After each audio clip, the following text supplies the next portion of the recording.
Bon, je demande pas si ça lève en 4 ou en 3. Allez, au moins en 3, au moins en 3. Oh!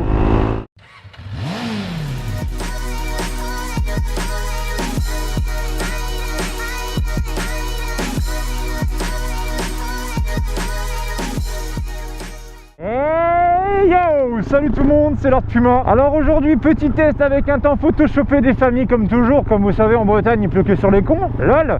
Hey Titi! Coucou!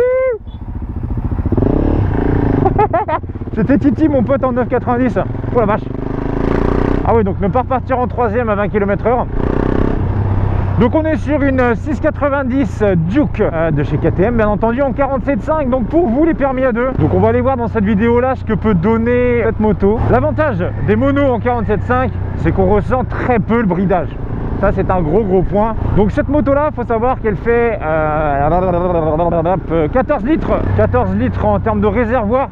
Il tourne à peu près à 250 km d'autonomie, ce qui est pas trop dégueulasse. Vu que j'avais déjà testé la 690 en A2, on est sur le même moteur. Par contre, la position de conduite est quasiment pareille. Là, on est sur la 690 Duke R, d'accord? Donc ça, c'est un bon petit point. Ça cogne un peu à bas régime, mais ça le fait. Ça lève ou pas?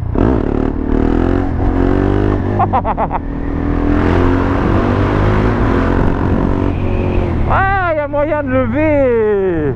Bon, on a deux, ça lève tranquillement le mono. Je suis même sûr qu'elle lève en 3 et ça sera beaucoup plus smoothie. La position de conduite, comme je vous explique, par contre, c'est une moto qui cogne à bas régime. En dessous de 3000, je remarque déjà. Normal, mono. Hein. On a le dos bien droit, les jambes dans la continuité du corps, sachant qu'en plus de ça, on est sur la version R. Donc, comme on est sur la version R, il y a plusieurs petites choses qui changent par rapport à la Duke classique. Je vous montrerai après en extérieur. Mais vous allez déjà avoir les jantes orange, vous allez avoir les suspensions avant réglables, la fourche avant réglable, Brembo à l'avant, capot de selle. Donc il y a quand même plusieurs petits points pas trop dégueulasses qui finalement ne sont pas trop à négliger parce que ça apporte vraiment un confort et aussi précision, comment dire, en courbe. Bon, là on est sur une ligne, enfin c'est pas vraiment une ligne, je vais vous expliquer à peu près de ce qu'il m'a expliqué.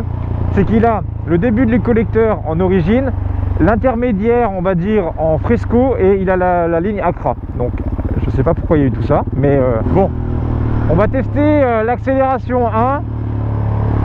Allez, 3, 2, 1, top.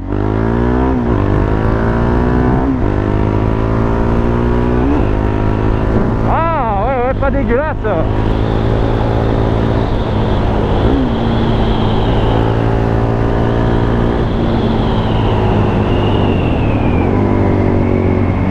Elle plonge pas vraiment quand on fait un freinage bonne reprise. Voilà, le freinage par contre monodisque, c'est d'une légèreté. J'ai l'impression d'avoir quasiment un petit SM entre les pattes, mais en position c'est stylé. Attends, en 3 normalement elle peut lever, je pense, en 3.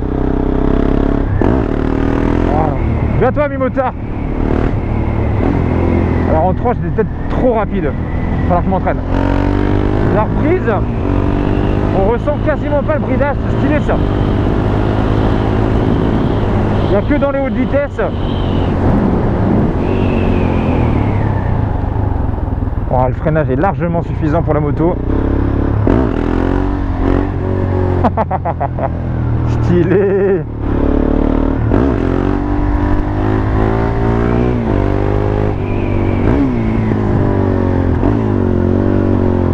Voilà. Hop. On va s'arrêter là. Comme vous avez pu remarquer, comment dire, je vous montrerai après, mais le compteur, on est sur les tout derniers compteurs digitales, un peu comme la Super Duke R 2018. Voici donc la KTM Duke R 690 de chez Katosh. Donc par rapport à cette moto là, moi je trouve que la version R rajoute quand même pas mal d'agressivité dans les couleurs, dans le design, dans le choix des coloris. Donc par rapport à ça, donc la version Duke classique et Duke R, donc la Duke R, comme je vous dis, vous avez les jantes orange. Vous allez avoir les suspensions réglables ici, je sais pas si vous voyez, là ici, là, réglable ici à l'avant, à l'arrière aussi.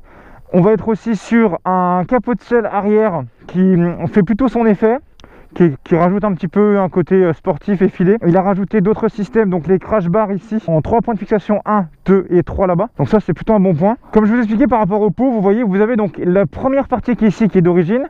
De là à là, c'est du fresco. Et de là à là, c'est Accra avec chicane. Donc je trouve ça un peu bizarre. Je sais pas pourquoi il n'y a pas une ligne complète ou alors juste un système Accra. Mais là, c'est pour enlever, il m'a dit, le kata ou je ne sais trop quoi. Si vous savez en commentaire, marquez-moi ça. Autre chose, là on a repris le fameux cache dégueulasse plastique transparent de toutes les Duke 125 qui est vraiment moche. Et là, vous allez avoir le poteau. Donc par rapport à ça, la position de conduite, je la trouve vraiment sympathique parce qu'en fait, on est vraiment assis sur les fesses, on n'a rien sur les poignets. Donc si vous avez les poignets fragiles comme moi, il n'y a aucun problème là-dessus. Je trouve que c'est une bécane où vous allez faire peut-être 5 km, vous allez déjà avoir l'impression de la connaître déjà par cœur.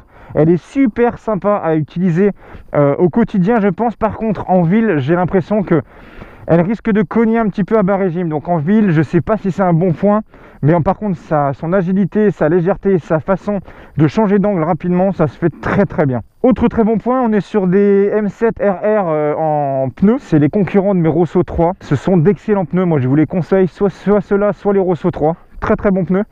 Bon, la bulle avant, comme je vous dis, je préfère vraiment les toutes dernières, vraiment effilées avec les 2 bandes de LED qui sont quand même vraiment stylées. Comme vous avez pu remarquer, elle lève en 1 à l'accélération, en 2 en coup de sirette, donc ceux qui aiment bien les wheelings, ça le fait sans problème. En 3e, j'ai pas encore réussi à tester à lever, j'allais peut-être un peu trop vite tout à l'heure. Sinon, on est sur du Brembo à l'avant, donc pas sur la version R, avec le petit sigle ici Brembo, et on est sur du Magura en embrayage hydraulique, donc là c'est tellement...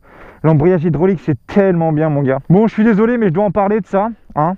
Là, il faut savoir qu'il faut à peu près l'équivalent de 3 barils de pétrole pour faire autant de plastique pour une belle bavette comme ça. Donc ça, c'est ce qui vous empêche de tirer la 6e, parce qu'il y a trop de prise au vent. Donc il compte peut-être changer normalement sa bavette par une R&G, mais apparemment le feu change, il passe au blanc. Donc il est en train de se tâter. Je vois roulette de protection arrière, avant au niveau des fourches.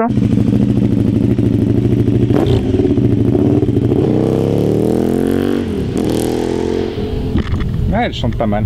Donc pour le compteur TFT de chez KTM, Ready to Race.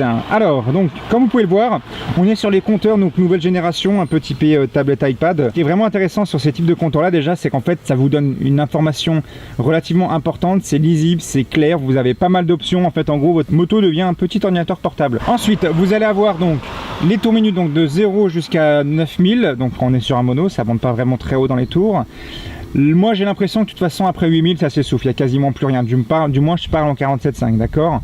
Vous avez ensuite ici donc l'indicateur de rapport engagé en plein milieu, vous allez avoir une petite jauge ici pour la température moteur, au milieu une jauge à essence pareil, donc ça c'est plutôt pas mal.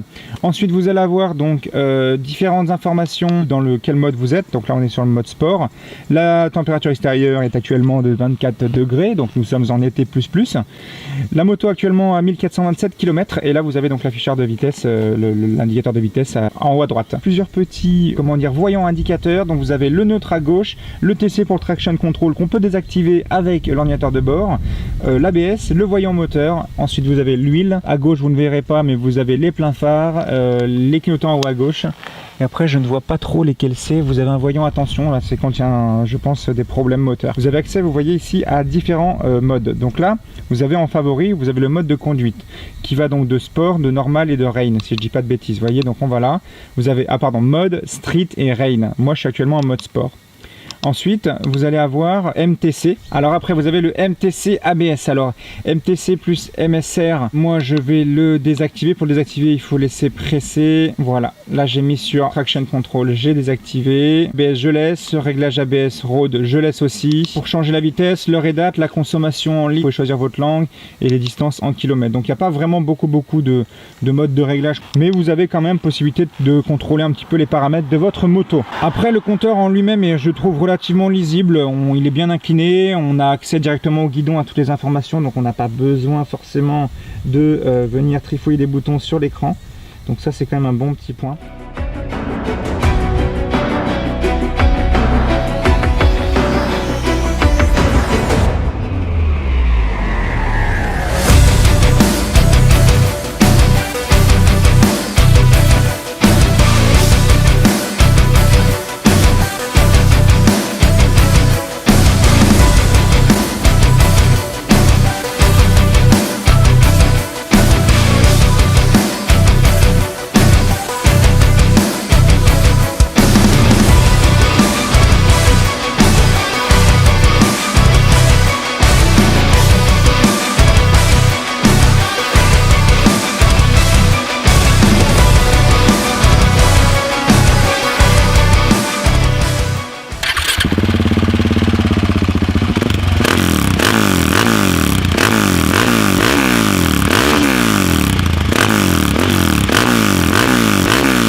Je répète, avec chicane bien entendu, sinon c'est plus rauque. Hein.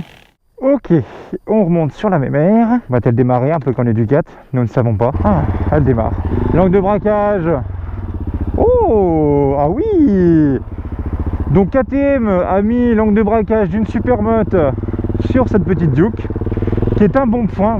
Donc comme je vous dis, par rapport à la maniabilité, c'est quand même vachement sympa, parce qu'en fait on est vraiment sur une moto hyper agile, un train avant super léger, j'ai l'impression. Vous voyez, ça tape un peu à bas régime. Je suis en 4ème à 3000 tours. Putain, j'ai l'impression de conduire une SM quoi.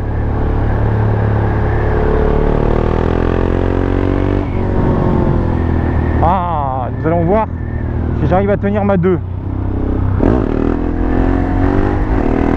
Ah, dommage. Allez. Ouais, c'est un petit SM quoi.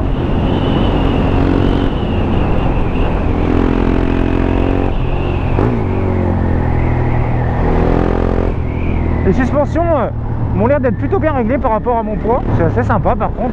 Le freinage monodisque Brembo avant est relativement performant, parce qu'en fait vous pouvez vous permettre de faire des freinages assez appuyés à un doigt et la moto bougera pas. Je veux dire, par là elle va pas forcément délester de l'arrière rapidement, vous voyez. Par contre, si vous jouez au couple entre 4 et 6000, elle repart sans trop broncher, donc ça c'est plutôt un bon point. En 47.5 je parle. Là vous voyez, là par contre j'ai mes fesses, mon gars, c'est un vibromasseur, hein. Putain, j'ai les fesses qui vibrent. Ah, autre chose aussi, j'ai oublié de vous dire, sur celle-ci en fait vous avez les platines reculées sur la version R, là où la Duke classique ne l'a pas. Bon petit point, un très bon petit point tout ça. Ah, dommage. Je voulais passer la 3 en l'air, manque un peu de patate. En fait les Duke, c'est limite si vous les conduisez pas en SM, avec le pied en avant mon gars. Hop là, la terre, attention.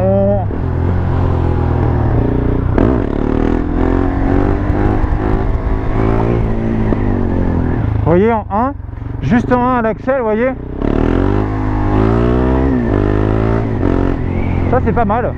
Petite moto fun. Après, est-ce que c'est une moto qui va vous permettre de faire beaucoup de routes? On est sur un mono, donc les gars, évitez vraiment la 4 voies et autres, parce que c'est vraiment pas fait pour. Ah, dommage. Est-ce que le frein arrière est performant? Assoit un petit peu la moto, mais n'est pas forcément hyper intéressant. L'ABS par contre fonctionne bien à l'arrière, le pneu arrière ne s'est pas bloqué. Vous voyez, après à choisir entre une SMCR ou la Duke, moi j'aurais pris, je pense quand même la SMCR en termes de côté fun, c'est-à-dire vous pouvez retomber comme un hasard en wheeling ou quoi que ce soit, il n'y a pas de souci, ça le fait, tu vois. Là on est plus sur une position Duke. Par contre l'avantage de la Duke comparé à la SMCR, c'est déjà la SMCR c'est un immeuble quand on monte dessus, celle-là elle est relativement basse, donc c'est plutôt un bon point. Hashtag poule morte. Oh putain, il y a plein de voitures qui doivent faire les obsèques. Par contre le son du mono toujours autant jouissif. Bon, je demande pas si ça lève en 4 ou en 3. Allez, au moins en 3, au moins en 3. Oh, ah bah voilà. En 3 avec une bosse, ça lève.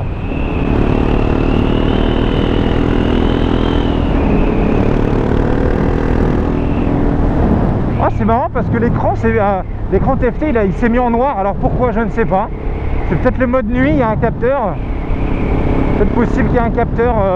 Mais c'est une meule par contre, je trouve, la 690 Duke, qui quand même vous permettra de vous amuser à son guidon sans forcément aller méga vite. Et le gros avantage de la Duke, c'est que vous n'avez pas besoin de la débrider pour vous faire plaisir. Vous pouvez rester 2 ans comme ça. Il y a largement de quoi faire. Un moteur relativement important. Bon, on est sur le 690 mono, donc classique. Hein.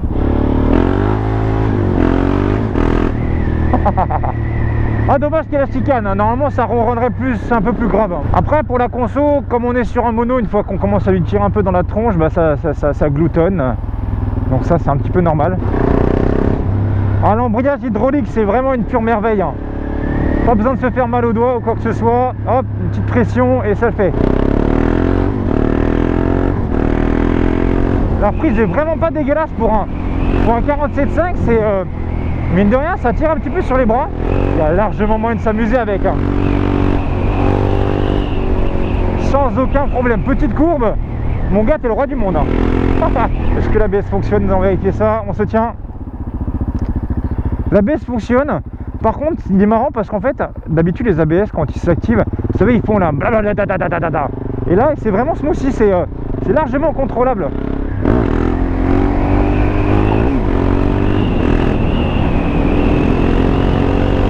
Bon, avec celle-là, tu peux poser le genou sans problème. En plus, les pneus, c'est une folie, hein. J'ai l'impression de conduire ma street en termes d'accroche. Hop, on repart dans les courbes.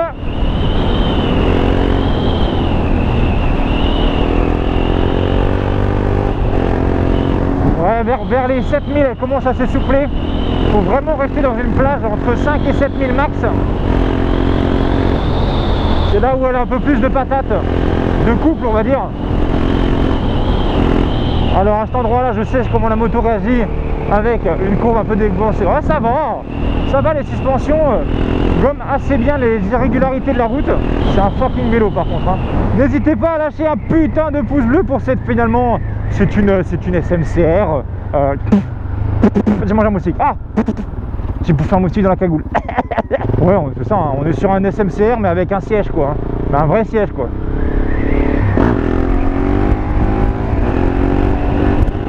Ah, propre. Donc n'hésitez pas à lâcher un petit pouce bleu pour m'aider à me soutenir dans cette vidéo là et dans ma chaîne. Ça me permettra d'être un petit peu mieux référencé grâce à vous. Bah finalement de toucher plus de personnes, et qui dit plus de personnes dit peut-être d'autres tests que vous voulez, parce que c'est un peu compliqué à trouver des motos et des voitures. Donc n'hésitez pas à venir me contacter sur lordpumatest@yahoo.com pour les personnes qui ont des motos à me faire tester en Bretagne, ou voitures, ou d'autres choses complètement what the fuck. Donc prenez soin de vous, équipez-vous, vous voyez, même par un 24 degrés plein soleil, et ben je suis en full cuir. Donc un grand merci à vous d'être de plus en plus nombreux. Sur ce, je vous dis à très vite. Et sur ce, je vous dis à très vite. Allez, ciao ciao.